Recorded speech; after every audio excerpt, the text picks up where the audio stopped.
কোটা আন্দোলনের সহিংসতায় নিহত শেরপুরের আসিফুর রহমান নামে ১৭ বছর বয়সী এক তরুণের গুলিবিদ্ধ হয়ে মৃত্যুবরণ করার ঘটনায় একটি পরিবারের স্বপ্ন ভেঙে চুরমার হয়ে গেছে। আসিফুর রহমান শেরপুরের নালিতাবাড়ী উপজেলার রামচন্দ্রকুড়া ইউনিয়নের কেরেঙ্গাপাড়া গ্রামের আমজাদ হোসেন এবং ফজিলা খাতুন দম্পতির ছেলে। রাজধানীর মিরপুরে গত ১৯ জুলাই সহিংসতার ঘটনায় সন্ধ্যা ৬টার দিকে গুলিবিদ্ধ হয়ে ওই দিনই রাত ৯টা ৪০ মিনিটে মৃত্যুর কোলে ঢলে পড়ে আসিফ।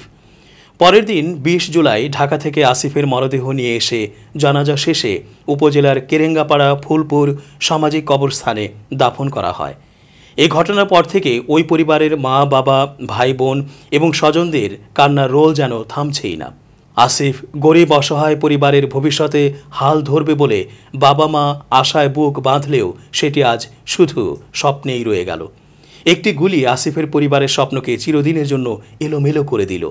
ছেলের শোকে আসিফের বাবা মা এখন দিশাহারা হয়ে চোখে মুখে অন্ধকার দেখছেন।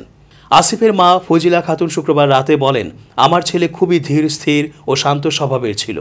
স্থানীয় একটি মাদ্রাসায় কোরআনে হাফেজ হওয়ার জন্য পড়াশোনা করত। ১৩ সিফারা পর্যন্ত পড়েছে।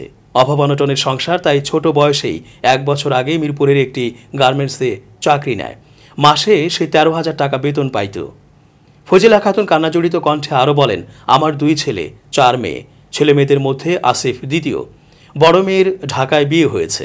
ছেলে আসিফ ও তার বাবা ঢাকার মিরপুরে থাকে। ৮ মাস বয়সের শিশু ছেলে ও অপর ৩ মেয়েকে নিয়ে নালিতাবাড়ি কেরেঙ্গাপাড়া গ্রামে থাকি। আমার ছেলে আসিফ ছিল আমাদের সম্বল। অকালে তার মৃত্যুতে আমাদের সব স্বপ্ন ধূলিসাৎ হয়ে গেছে। সরকার যদি এখন আমাদের জন্য কিছু করে তাহলে আমরা বাঁচার শক্তি পাবো। আপনারা দেখেন আমাদের জন্য কিছু করতে পারেন কিনা।